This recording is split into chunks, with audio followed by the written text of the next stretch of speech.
ছাড়াবে না মিথ্যাচারে শেষ হয়নি যুদ্ধ শেষ হয়নি যুদ্ধ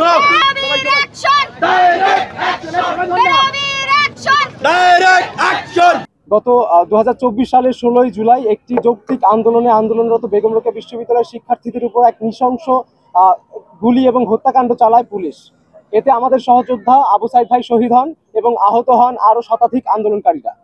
এই পুলিশি হত্যাকাণ্ডের দৃশ্য কেবল বাংলাদেশবাসীই নয়, দেখেছে সারা বিশ্বের মানুষ। এর প্রেক্ষিতে স্বৈরাচার পতনের পর শহীদ আবু সাইদ ভাইয়ের বড় ভাই রমজান আলী বাদী হয়ে এবং আমরা সহযোদ্ধা ও প্রত্যক্ষদর্শীরা সাক্ষী হয়ে একটি মামলা দায়ের করি।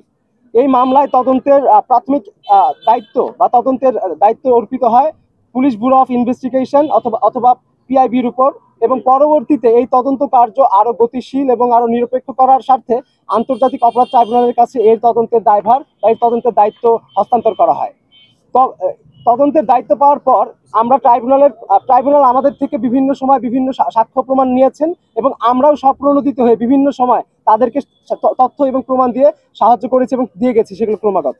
তবে তদন্তের দায়িত্ব পাওয়ার পরে ট্রাইব্যুনাল যতগুলো সংবাদ সম্মেলন করেছে সেখানে বারবার তারা খুবই সূক্ষ্মভাবে পুলিশের সম্পৃক্ততার বিষয়টিকে এড়িয়ে গেছে এবং এই হত্যাকাণ্ডের সাথে অল্প বিস্তর যারা দায়ী সেই ব্যক্তিদের সামনে উপস্থাপন করার মধ্য দিয়ে মূলত এই হত্যাকাণ্ডের যারা পরিকল্পনাকারী এবং যাদের নির্দেশে এই গুলি চালানো হয়েছে তাদের দায় মুক্তি করার একটি প্রবণতা আমরা লক্ষ্য করেছি।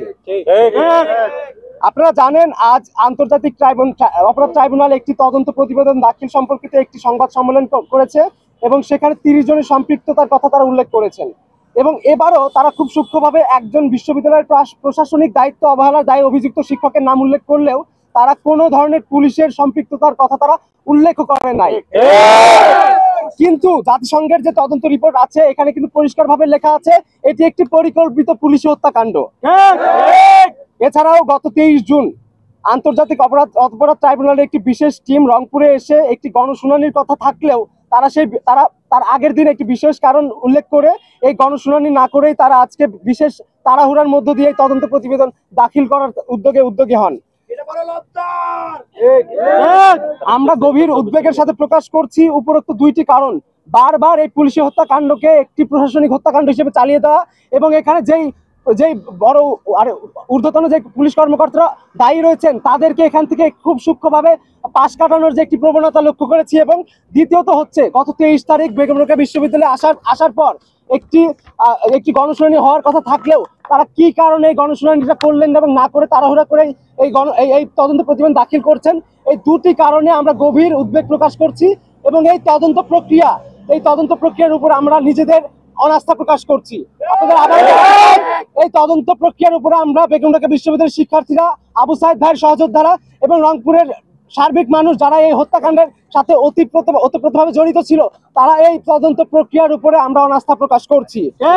আমাদের প্রদান করা তথ্যের সাথে বরাবর আমরা দেখে গেছি এই অপরাধ ট্রাইব্যুনালের যে চিফ প্রসিকিউটর আছে তার বক্তব্যের অনেকাংশেই কিন্তু আমরা অমিল লক্ষ্য করেছি।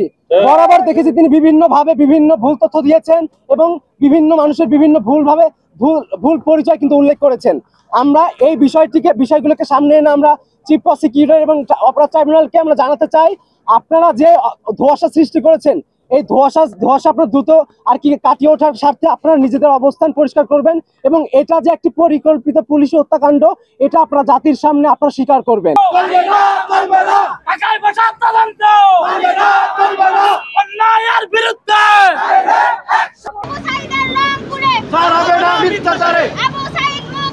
শেষ হয়নি যুদ্ধ শেষ হয়নি যুদ্ধ